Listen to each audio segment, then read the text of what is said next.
was correct. Historically,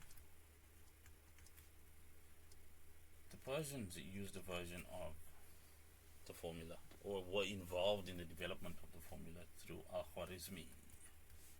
Somebody check me on that. But that's the value of A, that's the value of B, that's the value of C, and that is as it should be.